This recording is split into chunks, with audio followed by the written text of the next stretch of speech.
Hola a todos, ¿qué tal? Bienvenidos a un nuevo video de OnlyBooks. En esta ocasión les voy a mostrar los libros, los poquitos libros que leí en la segunda mitad de 2025, desde julio hasta diciembre.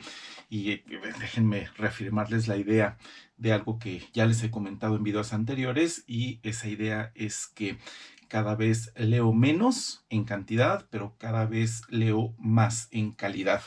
Sí, pues 13 libros es muy poco para lo que yo creo que un lector incluso estándar acostumbra a leer en el mismo periodo de tiempo al que yo me estoy refiriendo. Estoy leyendo a un ritmo de más o menos, pues que será un libro cada 15 días, pero bueno, no me voy a meter a profundidad a analizar eso, porque es algo que sí quisiera, de lo que quisiera hablar en algunos videos posteriores, la importancia de leer más con profundidad que con extensión, aunque bueno, cada quien tiene su contexto y habrá veces donde una gran extensión, donde leer una gran cantidad de libros, pues sea una cuestión justificada, pero yo en general me inclino por darle más importancia a la comprensión de lo que estamos leyendo, y eso necesariamente implica mucho esfuerzo, implica mucha dedicación e implica leer relativamente poco material en un cierto espacio de tiempo. Vámonos entonces con el primer libro que leí en este periodo de segundo semestre de 2025, y se trata de un clásico. Se trata ni más ni menos que de una obra de Tolstoy que se llama Felicidad Conyugal. Es un libro cortito, ideal para los que ahorita no tienen, en estos momentos no tienen el tiempo para echarse el compromiso de una lectura como, por ejemplo, Guerra y Paz o La Guerra y la Paz o Ana Karenina, que son algunas de las obras maestras de Tolstoy, pero que son muy extensas y que requieren de mucho mayor trabajo de lectura con respecto a este. No quiere decir que este sea un libro al que podamos leer, por ejemplo, en una sola tarde. De que se puede, bueno, de que se puede hacer, sí se puede leer en una sola tarde. Yo no estoy de acuerdo, por cierto, en ese concepto de recomendar libros para leer en un solo día, porque aunque en teoría tú sí puedes abordar una obra de tan poquitas páginas como este en particular tiene 157 páginas, sí es perfectamente posible leerlo en un lapso de 24 horas, pero entenderlo, entender el mensaje que nos está mandando el autor, yo creo que esa es una cosa diferente. Y a lo mejor si quieres leer este tipo de libros solo para pasar el rato, solo para obtener placer, el placer de la lectura es válido, pero realmente sí te vas a perder de muchas cosas y del mensaje que el autor está insinuando en este libro, y creo que eso es algo que el libro y el autor no se merece. Es decir, no se merece que los tomemos tan a la ligera, porque, pues sí, por ejemplo, el caso específico de este libro sí tiene un mensaje muy importante. Felicidad Conyugal es un libro que escribió Tolstoy explorando cuáles son las posibilidades de ser feliz en un matrimonio, y él, pues sí el, explora el tema a profundidad, incluso siendo un genio de la literatura. El propio Tolstoy, por supuesto, también era él mismo un lector de libros importantes, un lector de libros clásicos. A este libro yo le dedico un video que se los voy a dejar en las pantallas finales para que si gustan lo consulten. Yo creo, tengo unas sospechas muy fuertes de que Tolstoy, para escribir este libro, debió de haberse basado tal vez después de leer Hamlet, y definitivamente él conocía la filosofía de Arthur Schopenhauer, así que en parte por inspiración de Hamlet, en parte por inspiración de la filosofía de Schopenhauer, creo que él llegó a ciertas conclusiones acerca del matrimonio que expresa en este libro. Es un libro profundo. Creo que si ustedes piensan en casarse, o si ya no lo pensaron y ya se casaron y quieren tener la oportunidad de ser un poquito más felices en su matrimonio, creo que deberían de leer este libro. Más o menos de lo que se trata es, bueno, es por supuesto, una pareja que se casa, una pareja que tiene edades muy dispares. Uno de ellos, el hombre tiene 36, la mujer tiene pues, prácticamente 18 años, y pues obviamente tienen objetivos de vida que son muy distintos, pero sobre todo el de la jovencita en ese, pues, digamos que en ese contexto de enamoramiento donde tú quedas ciego, en este caso quedas ciega a los, digamos que a los defectos de la pareja y que se magnifican sus virtudes, pues no sabe exactamente en lo que se está metiendo, tiene perspectivas, tiene expectativas absolutamente irreales de lo que le podría proporcionar, de lo que le podría dar el matrimonio, y aquí de alguna manera Tolstoy, conforme se va desarrollando la novela, nos da un análisis de cuáles son todos esos problemas cuando una persona se casa, sobre todo que se casa enamorada, y les digo que no tiene una perspectiva realista de los costos y de las oportunidades del matrimonio, pero también propone unas ciertas soluciones que yo creo que son muy satisfactorias, que en muy resumidas cuentas implica que tú debes de pues ajustar tus perspectivas de una manera madura. Debes de entender que el matrimonio no resulta ser exactamente aquello que tú pensabas antes de ponerlo en práctica, antes de meterte en esta institución que sí requiere un compromiso importantísimo.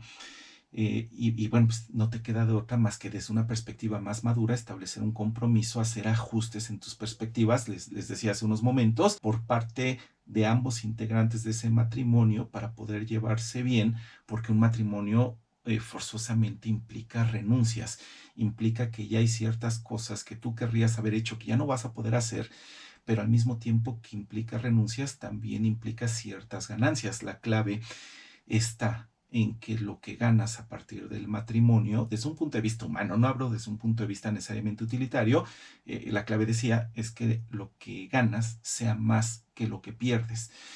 Bueno, todo esto lo analiza Tolstoy en esta obra tan cortita que, como les digo, es una obra corta y eso hace que sea un poquito peligrosa la lectura, en el sentido de lo que venía diciendo hace algunos cuantos minutos.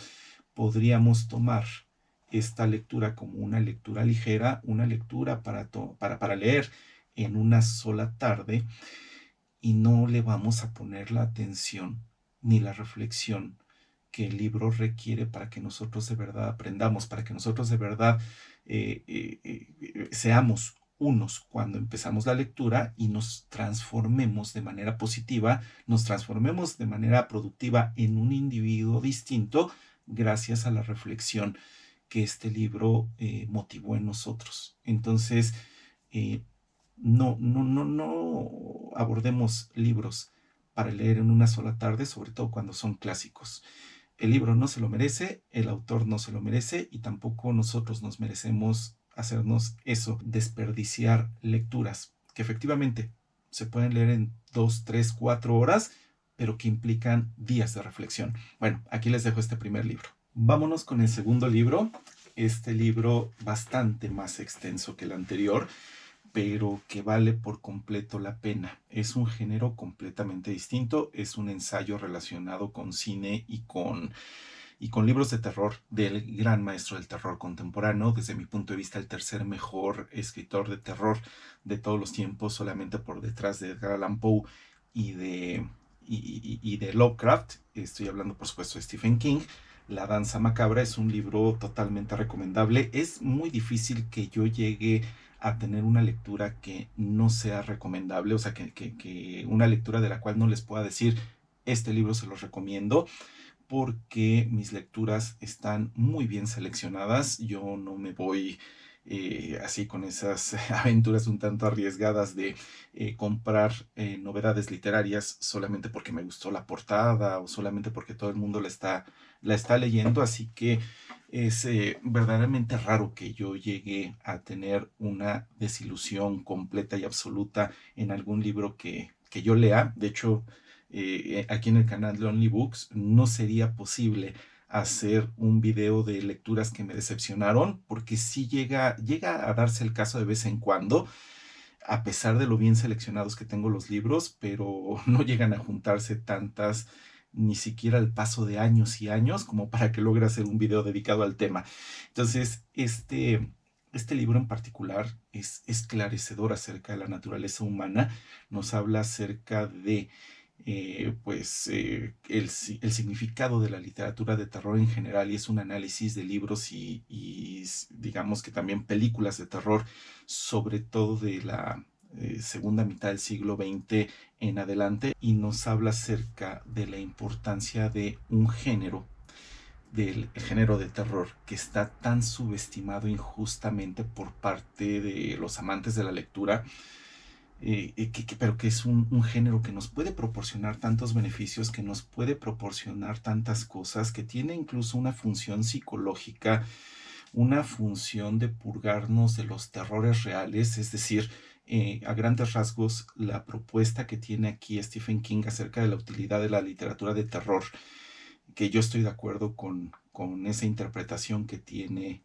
y que propone Stephen King, es que el mundo está lleno de horrores, horrores reales, horrores que son tan grandes que la mente humana no está preparada para lidiar con ellos en toda su extensión y en toda su magnitud. Entonces, lo que hace la literatura de terror y también el cine de terror es una reelaboración de esos peligros, es una reelaboración de esos horrores reales para exponerlos ante las personas en lo que sería, digamos, que un espacio aparte, un espacio seguro, el espacio de la película, el espacio del libro, donde nosotros sabemos que por ser una película y ser un libro, pues los horrores no pueden ser del todo reales.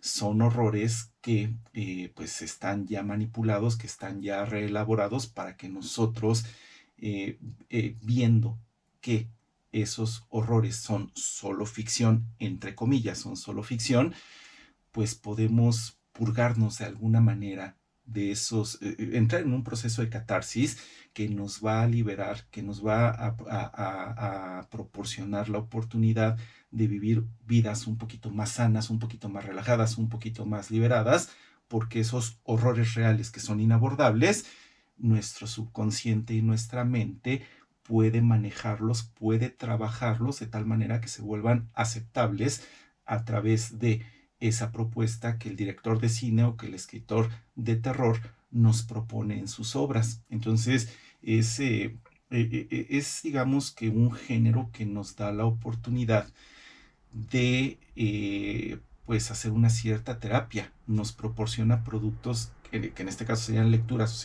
o serían películas con cierto poder terapéutico, como para que nosotros podamos continuar con nuestra vida de una manera razonablemente más funcional que lo que hubiera sido si no hubiéramos abordado en ningún momento esa película y ese libro. Entonces, desde ese punto de vista, este libro es magnífico, este libro es necesario, tiene muchos beneficios. Yo creo que no estaría de más que pues todos pensáramos en ese tipo de temas, en ese tipo de cuestiones. Aquí tenemos La danza macabra de Stephen King.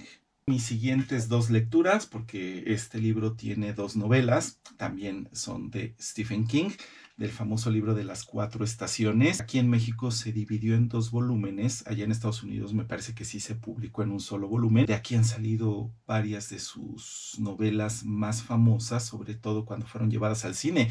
Por ejemplo, la de Sueños de fuga. En este caso, aquí vienen 2 novelas que leí en este periodo. Una de esas novelas es pues la de El cuerpo, que se llevó a película y es increíblemente famosa. Es la de Cuenta conmigo, Stand By Me, que tiene la famosa canción, se usó la famosa canción para la película.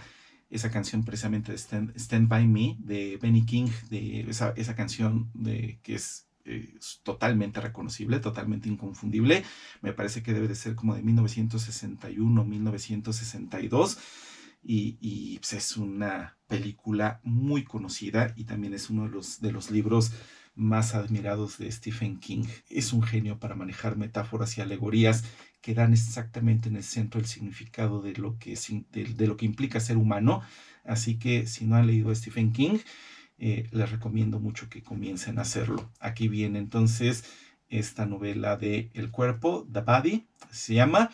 Y también viene otra novela, esta se considera la segunda parte, es una novela menor de Stephen King, es una novela que no es muy conocida, que se llama El método de la respiración. Esa es bastante más impactante, ¿eh? Para leer esa novela sí se necesita tener un poquito más de valor, un poquito más de estómago y de cualquier manera, si no se animan por leer El método de la respiración, anímense a leer el del cuerpo, mejor conocido como Cuenta conmigo. Vean si quieren la película y después lean el libro o háganlo en el orden en el que a ustedes se les antoje. El caso es que son libros muy recomendables. Muy bien. Y otra cosa, eh, esos libros que les acabo bueno, que ahorita no están en cámara, los dos que les acabo de señalar, que son el de Felicidad Conyugal de Tolstoy y el de Danza Macabra de Stephen King, son libros más bien para estudiar. Estos también son libros para estudiar, son libros para reflexionar, pero es mucho más fácil que estas dos novelas que vienen en este libro, en este tomo, se tomen desde la perspectiva del disfrute de la lectura, del entretenimiento, y que tú simplemente pues te sumerjas en la lectura sin mayor compromiso y digas, en este momento estoy estresado, en este momento tengo mucho que hacer, no me quiero meter en Honduras, por decirlo de esa manera, y simplemente quiero disfrutar de una buena novela en general. Y pues, por lo tanto, este libro sí es recomendable para estos fines. Tanto si le quieren pensar muy bien y aprender acerca de la vida misma, pueden hacerlo, se van a llevar más tiempo y más esfuerzo. Y si simplemente es el placer de una novela, este libro sirve mucho. Vamos con el siguiente. El siguiente es Tango Satánico del premio Nobel Laszlo Krasznahorkai, que pues, es el premio Nobel 2025, y créanme que esta novela es magnífica. Es una novela miren, es un desafío. O sea, de todos los libros que les he mostrado hasta el momento, por su extensión, el libro de Danza Macabra de Stephen King es difícil por su extensión. Es muy ameno en lo que respecta a su estilo. Este no es una novela tan larga, pero sí es una novela que tiene partes muy desafiantes. Sí implica un compromiso por parte del lector porque requiere de esfuerzo, requiere de concentración, requiere de que constantemente estés volviendo sobre el material que acabas de leer porque si no, no le vas a entender bien. Pero el mensaje es muy poderoso.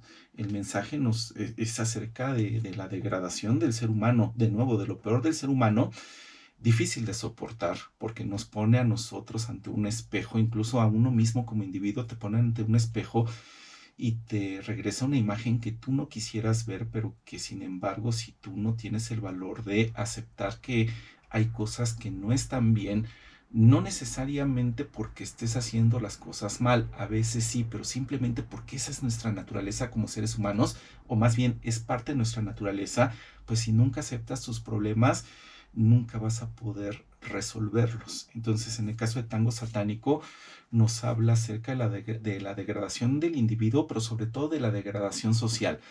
O sea, muchas veces nosotros como individuos podemos ser mejores en la medida en que la sociedad donde nos desarrollamos, donde nos desenvolvemos, sea una sociedad sana, sea una sociedad constructiva y una sociedad responsable, y en la medida en que no lo sea, nosotros vamos a ser peores individuos. No podemos echarle tampoco la culpa de nuestros vicios como personas a la sociedad, es decir, somos malas personas porque la sociedad es mala y no me proporcionó las herramientas para ser una persona mejor. No podemos caer en ese grado de irresponsabilidad y lavarnos las manos de esa manera, pero sí es cierto que en la medida en que la sociedad sea mejor, nosotros seremos mejores y que cuando la sociedad es peor, nosotros tenderemos a no ser tan buenos.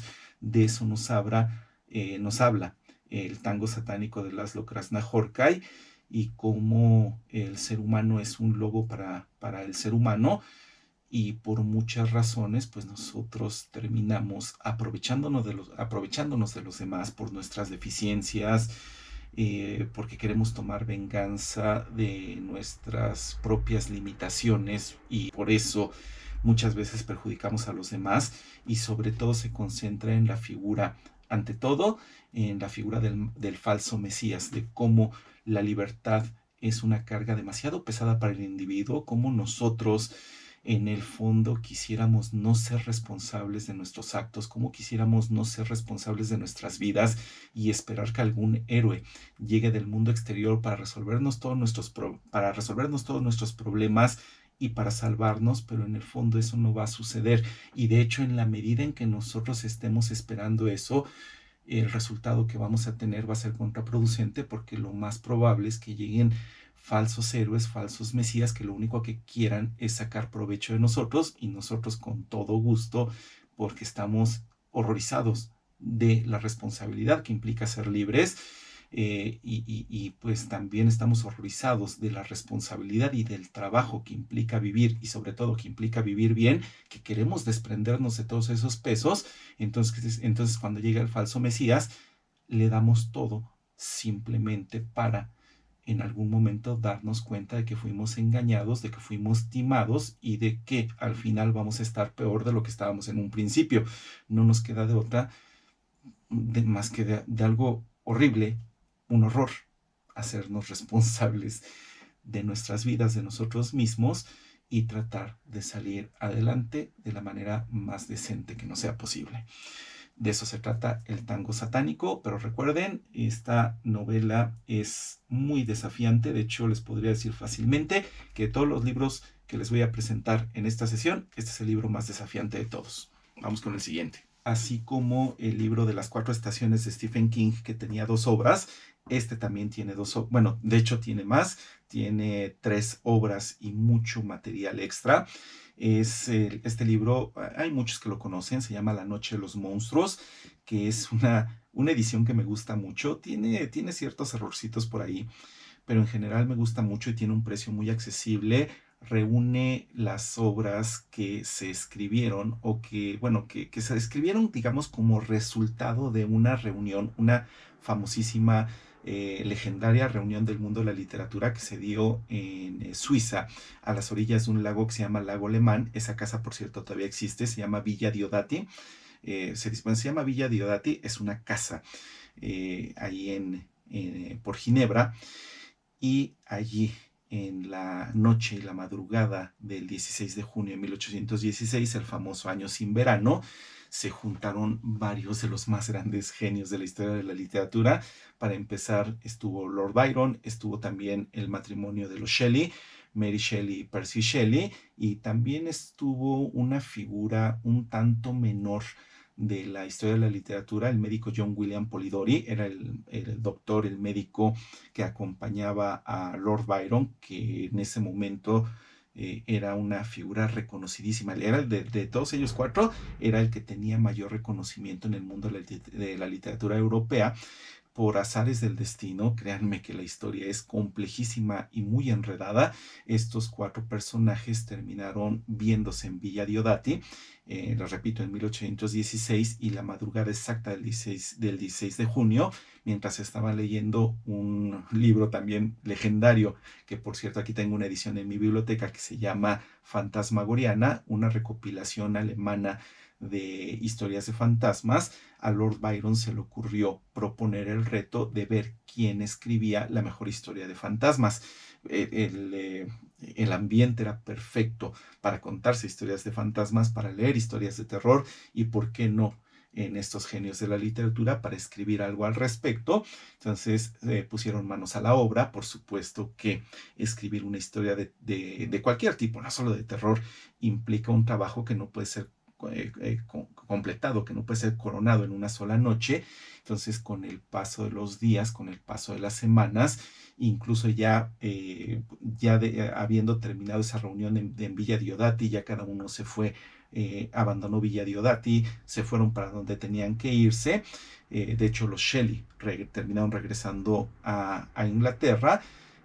Bueno, y cada quien escribió obras que terminaron teniendo repercusiones profundas para el ámbito literario. Por ejemplo, Lord Byron escribió Augustus Darvel, o Fragmento de una novela, así se llama, Fragmento de una novela, Augustus Darvel, que la primera vez que se publicó fue en un libro que se publicó de Lord Byron algunos años después, que se llama Mazepa. así de un héroe ucraniano muy controvertido. Mazepa era un tema muy recurrente escribir acerca de ese personaje en ese entonces, y acompañando ese poema de Mazepa se publicó el Augustus Darbel, o fragmento de una novela de Byron. Lo que pasa es que a Byron no le gustaba escribir en prosa, entonces se hartó del proyecto y lo dejó inacabado. Lo dejó como si hubiera tenido la intención de escribir una novela completa y solo haya completado el primer capítulo de ese tal Augustus Darbel. Yo lo tomé en cuenta como si fuera un libro completo y así lo propongo en este video. En realidad es pues un fragmento de una novela que tiene apenas 6 páginas. Se lo recomiendo mucho. No es fácil de leer, a pesar de que es extraordinariamente corto, sí requiere de una cierta atención. Básicamente la novela se trata, bueno, perdón, este fragmento de una novela se trata de dos personajes, uno de los cuales es muy extraño. El otro personaje no entiende, y de hecho no acaba de entender a lo largo de las pocas páginas que forman este relato cuál es la verdadera naturaleza de ese personaje al cual acompaña, que es tan extraño. Evidentemente se propone que es un vampiro, y lo acompaña hasta Asia Menor, lo acompaña a unas ruinas cercanas al Éfeso, y ahí termina el fragmento de esta novela. O sea, prácticamente no les estoy contando gran cosa acerca de la trama. Ya eso se los dejo a ustedes si van a leer este fragmento de una novela. Obviamente, como ya no tiene derechos de autor, es algo que se puede conseguir fácilmente en línea. Así que léanlo en línea si ustedes gustan, cómprenlo en edición digital, cómprense esta edición como ustedes quieran. Y otra cosa, el otro libro que leí que viene aquí es El vampiro de Polidori.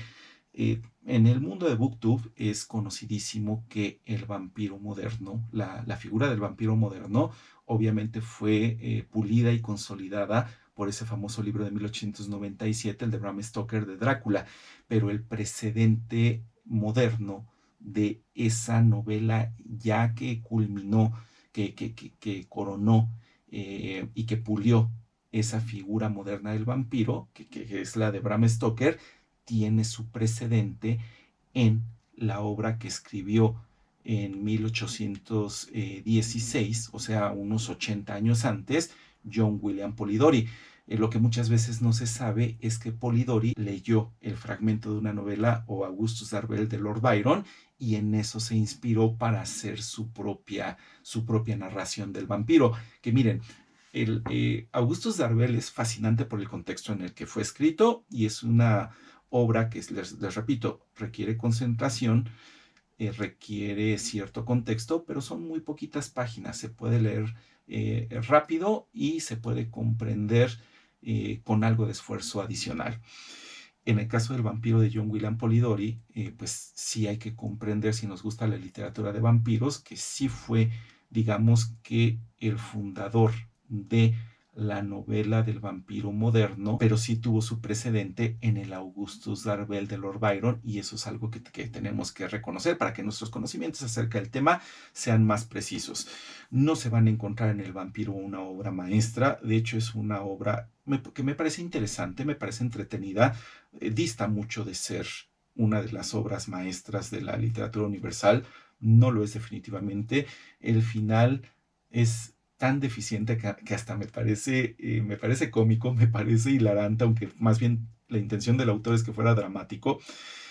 Y léanlo porque, les repito, no es una obra maestra, pero sí es una novela, la del vampiro de Polidori, que influenció de manera decisiva el género de terror, y también específicamente el género de vampiros.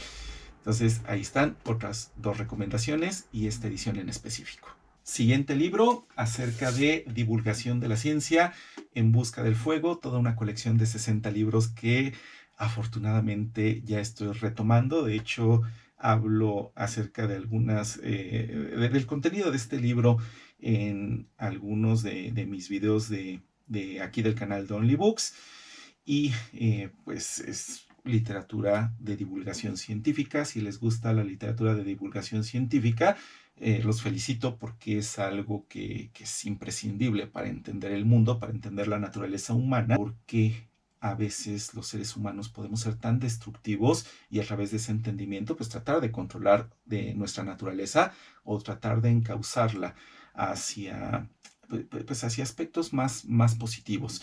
Entonces es una colección que yo les recomendaría si algún día llega a salir en sus países. Lo que pasa es que como es una colección de libros que sale en kioscos, en puestos de periódicos, una vez que ya se vendió, es muy difícil conseguirla completa. Pero también al mismo tiempo este tipo de colecciones suele volver a venderse en algún momento y suele además llegar a ciertos países. Entonces, mi recomendación sería, si no la consiguieron en su momento, no hagan mayores esfuerzos por conseguir tal vez más allá de uno, dos o tal vez tres tomos que realmente sean los que más les interese, porque tratar de conseguirlos en reventa en Mercado Libre o en cualquier plataforma de esas les va a salir carísimo, porque obviamente en la reventa los precios vienen muy inflados.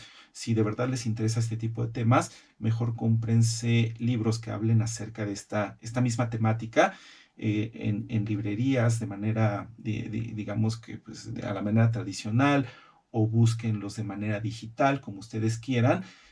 Pero sí, eso sí, si llegan a tener la oportunidad de conseguir la colección completa, yo diría que es una colección que tendría que ser, desde mi punto de vista, porque yo tampoco soy nadie para imponer, yo diría que es imprescindible. O sea, esa sería mi opinión.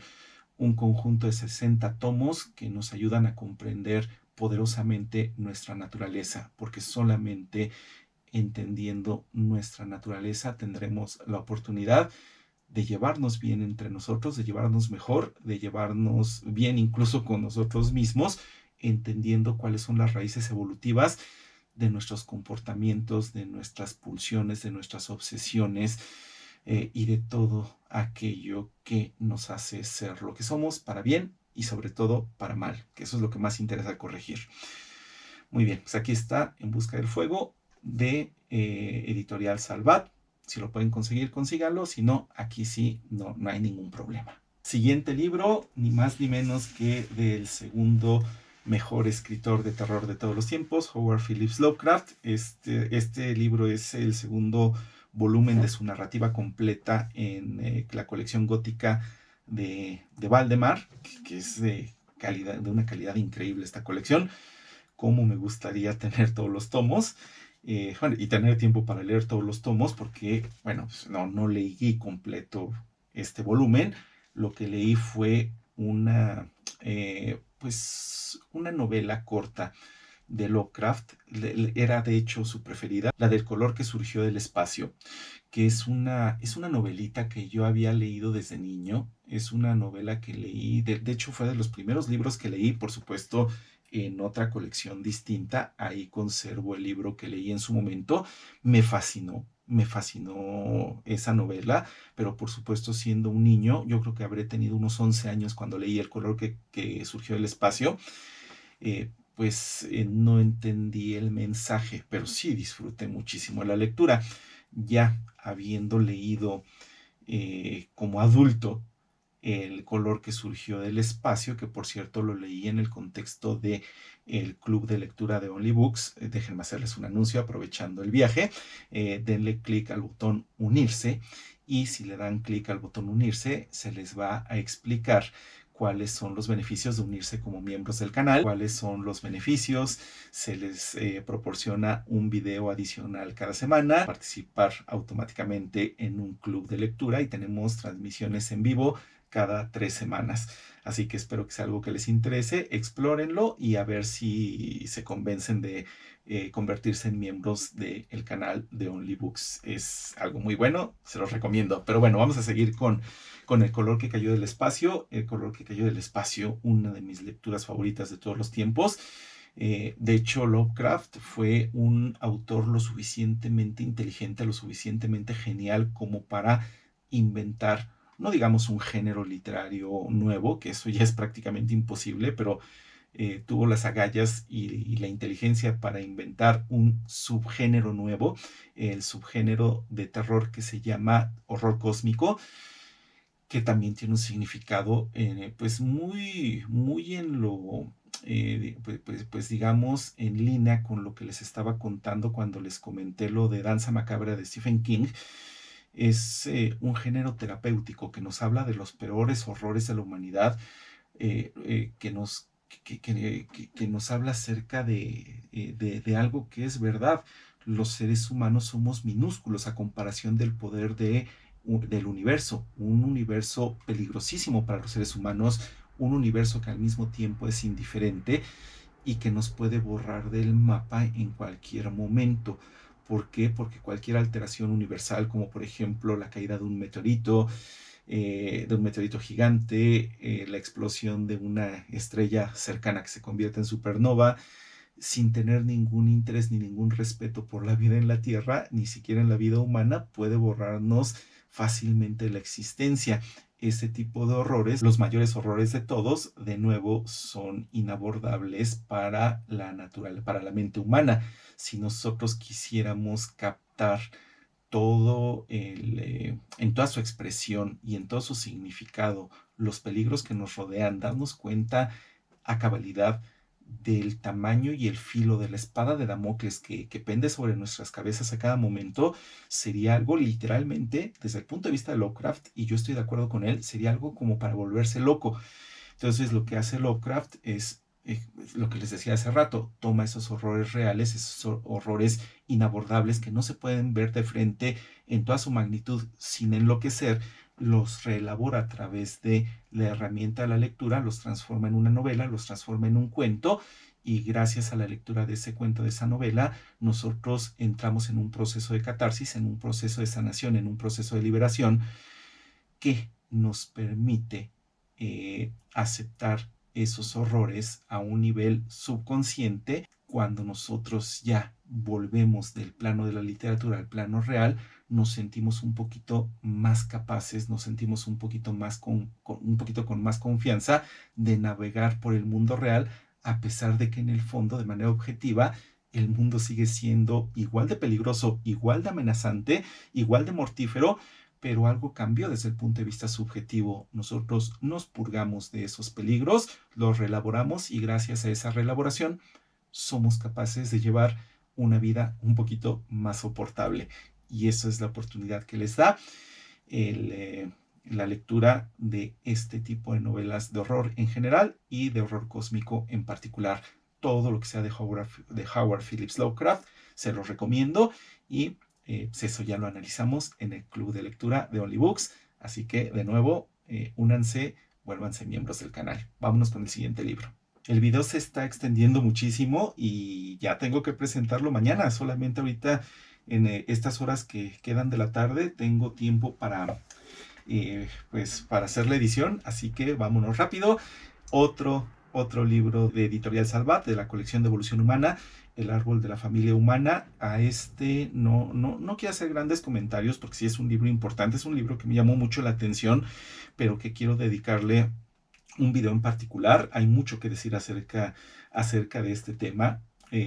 Son muchas cosas las que se me ocurrieron que podía comentarles conforme iba leyendo esta obra, pero ya lo haré en su momento. El árbol de la familia humana, al igual que lo hice con el de En busca del fuego, les hago la advertencia. El tema es importante, el tema es muy educativo, muy ilustrativo, apasionante, pero finalmente son libros que es difícil conseguirlos si es que no están saliendo en este momento en kioscos en sus países, en puestos de periódicos. Así que déjenlo pasar, investiguen por ustedes mismos acerca del tema en internet, o busquen alguna obra que trate acerca del mismo tema que se pueda conseguir en librerías. No hay ningún problema, pero este en particular pues se los tengo que presentar porque es una obra que leí en este segundo semestre del año. Ya hablaré de él con más profundidad en algún video futuro. Los siguientes dos libros están muy relacionados en este momento en el club de lectura, en ese club de lectura donde les decía que leímos El color que surgió del espacio de Lovecraft. Ahorita estamos leyendo nuestra sexta obra de Shakespeare. Estamos abordando las obras completas de Shakespeare en orden cronológico. Ya leímos las 3 partes de Enrique VI, leímos Ricardo III, también leímos el de los 2 hidalgos de Verona, y ahora la sexta obra, que es esta que está aquí, o que forma parte de este libro, de esta recopilación de las 10 comedias de Shakespeare. Estamos leyendo la Comedia de las Equivocaciones. Nada más que la obra en la cual en principio se inspiró Shakespeare para escribir la Comedia de las Equivocaciones o la Comedia de los Errores, que viene en este libro, una obra de Plauto que se llama Los dos Menegmos o Los Menegmos. Sería mucho lo que les tendría que decir acerca de esa obra de teatro en particular de Plauto. Plauto es uno de los más grandes comediógrafos de todos los tiempos. De hecho, en el contexto de la literatura grecolatina, es claramente uno de los 5 mejores escritores de comedias de teatro. El primer lugar, generalmente como el mejor comediógrafo grecolatino, se lo llevaría Aristófanes. Muchos dicen que en segundo lugar se pondría, por ejemplo, a Menandro. Tanto Aristófanes como Menandro eran griegos. Y después, en tercer y cuarto lugar, se pondría en tercero a Plauto, que él ya era romano, él ya era de literatura latina. Y en cuarto lugar a Terencio. Pero bueno, eso es muy discutible. Ya saben que pues son cuestiones estas de calificar la calidad de un autor, son cuestiones muy subjetivas, pero los expertos tienden a hacer a emitir sus opiniones, y luego las opiniones, cuando se toman en cuenta, pues dan como resultado este tipo de listas. Entonces, Plauto, uno de los más grandes escritores de comedia de teatro de todos los tiempos, el romano Plauto, escribió una comedia de equívocos acerca de un par de gemelos que quedan separados en su niñez y luego, sin saberlo, pues coinciden en la misma ciudad. Ahí es cuando se desatan todos estos enredos divertidísimos. Es una obra esta de los dos Menegmos, así se llaman los personajes, Menegmo cada uno de ellos. En la obra se explica por qué coinciden, en la apariencia coinciden porque son gemelos, pero por qué iban a coincidir en el nombre. Aquí también se explica esa característica. Bueno, es una obra de teatro que ha sido muy admirada, que no ha dejado de estar en mayor o menor medida de moda a lo largo de todos los tiempos, muy conocida, y fue admirada y le pareció hilarante, al parecer, a William Shakespeare, y de ahí tomó Shakespeare el argumento general. En él se inspiró para hacer su propia comedia de equívocos, de enredos acerca de gemelos, la Comedia de las Equivocaciones. Vamos a hablar de ella. Aquí está la Comedia de las Equivocaciones. Este libro es una recopilación de el más admirado de los traductores de Shakespeare al español, de Luis Astrana Marín. Si ustedes llegan a tener en sus manos una traducción de Luis Astrana Marín, casi siempre en el contexto de la editorial Espasa, quiere decir que tienen una traducción de alrededor de 100 años de edad entre sus manos. Son traducciones con las que pues personas de muchas generaciones crecimos y conocimos a Shakespeare y nos acercamos a Shakespeare, incluyéndome a mí, que ya tengo 50 años de edad, y tienen sus deficiencias, por supuesto. Yo les recomendaría que, si ustedes pueden comprar mejores traducciones de Shakespeare que no sean las de Luis Astrana Marín, sería mejor, porque obviamente después de 100 años, pues los traductores modernos ya tienen herramientas y tienen un contexto más poderoso para hacer mejores traducciones de Shakespeare, pero estas traducciones de Luis Astrana Marín no dejan de ser clásicos, venerables, dignas de todo nuestro respeto.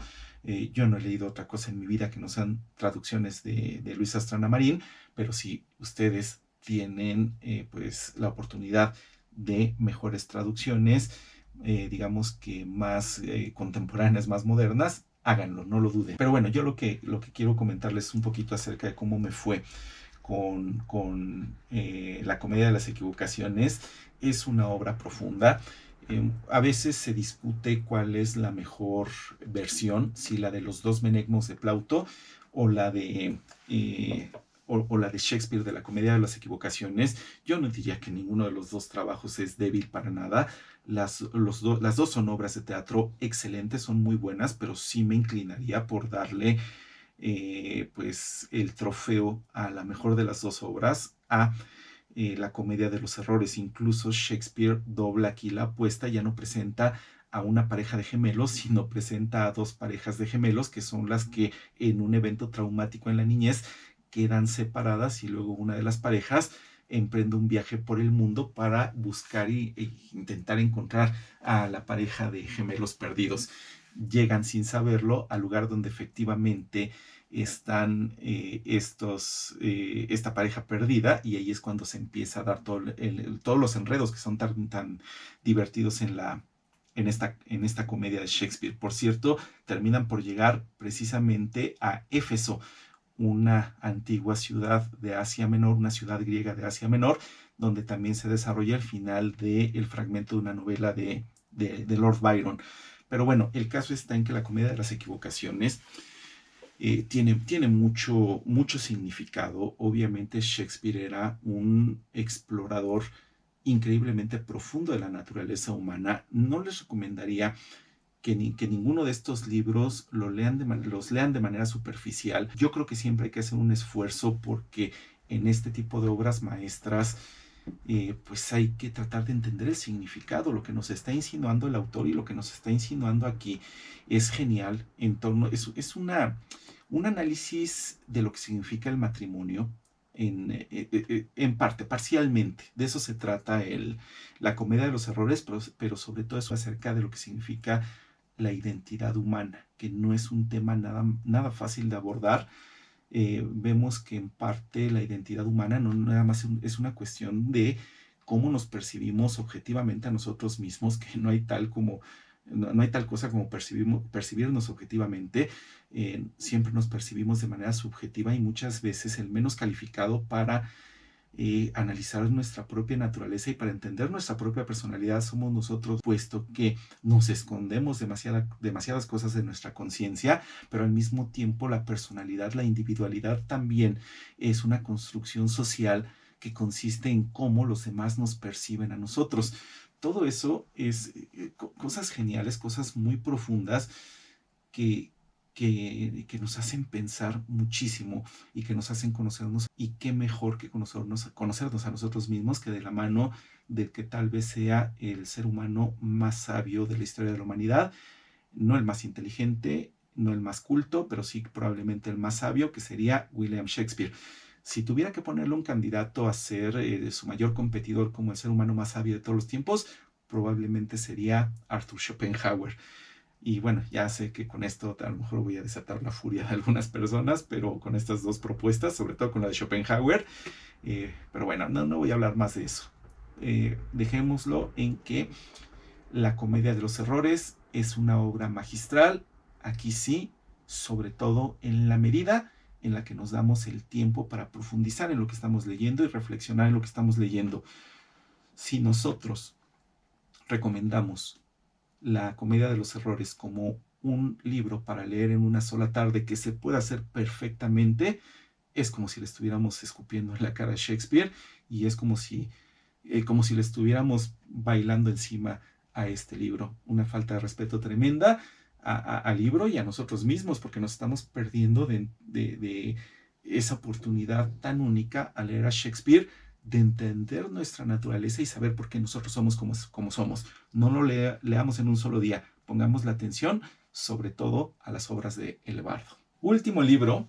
Uy, este libro hay que tener cuidado con él, porque pues es que no se puede hablar a profundidad de este libro aquí en este contexto de un video de YouTube, porque es un tema delicado, es un tema serio acerca pues de uno de los criminales más famosos de la historia de Italia. Pero fíjense que en cierto sentido es el libro más importante de todos los que leí. Por supuesto, esto no se puede comparar, digamos que en importancia desde el punto de vista de las repercusiones que la obra ha tenido en la historia de la literatura. No se puede comparar, por ejemplo, con La felicidad conyugal de Tolstoy, no se puede comparar, por ejemplo, con Los dos Menegmos de Plauto, con La comedia de las equivocaciones de Shakespeare, no se puede comparar con El vampiro de Polidori, con básicamente casi ninguno de los libros que lees.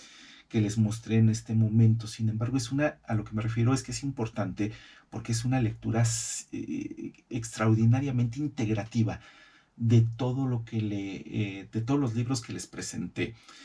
Estos libros fueron seleccionados porque yo quiero entender el mundo y quiero entender cómo funciona la sociedad y quiero entenderme a mí mismo. Entonces, de alguna u otra manera, esos libros no van simplemente dirigidos a la satisfacción, digamos que un ánimo de el placer solamente de la lectura, aunque sí lo implican, no implican nada más pasar el rato, tener un tiempo agradable, evadirme de la realidad, aunque evadirse de la realidad es algo muy necesario, incluso cierta cantidad de tiempo al día lo necesitamos. El mundo es muy complicado, el mundo es terrible y es desafiante. Bueno, terrible no al 100%, pero muchas veces lo es. Y entonces esos libros proporcionan muchas pistas para entender lo que nos rodea, y todos esos temas se integran para tratar de entender cómo es que pueden existir individuos así, o incluso, quién sabe si individuos, porque lo más probable desde mi punto de vista después de leer este libro es que este personaje en realidad haya sido un grupo de individuos que cometieron unas fechorías terribles. De verdad que uno pierde la fe en nuestra especie, en la especie humana, cuando lee este tipo de cosas, cuando ve que pues no se necesita de novelizar, de hacer una novela para que las cosas parezcan increíbles. A veces la realidad es la que parece increíble y sin embargo la realidad fue esta, pero nos da muchísimas enseñanzas, nos hace pensar acerca de que es que los seres humanos somos muy peligrosos. Probablemente si yo tuviera que resumir este libro en una sola frase sería: el ser humano es un lobo para el ser humano. Los seres humanos somos peligrosos. No podemos dejar que la parte destructiva de nuestra naturaleza sea la que predomine, porque de verdad que eso implica hacer sufrir a todo el mundo y en el fondo también nosotros, por esa naturaleza pues tan inestable, por esa naturaleza tan terrible que llegamos a tener adentro, por conflictos que no podemos resolver, que porque no nos damos la oportunidad ni tenemos el contexto para resolverlos, pues nos hacen vivir atormentados. Entonces, eso es lo único que voy a decir acerca de este libro, pero en su momento sí le voy a dedicar un video completo porque es muy importante. Probablemente todos los libros que les he presentado en esta ocasión, este es el que más estudié, el que más tiempo me di para leer y al que mejor le entendí. Y lo que entendí es algo terrible, es algo como para tener pesadillas, pero así es parte de nuestra naturaleza. Y otra vez insisto en el punto: si nosotros no tenemos el valor para entender esa parte tan demoníaca de nuestra naturaleza, tan desafortunadamente real y tan desafortunadamente omnipresente, entonces ¿cómo vamos a hacer de este mundo un mundo mejor?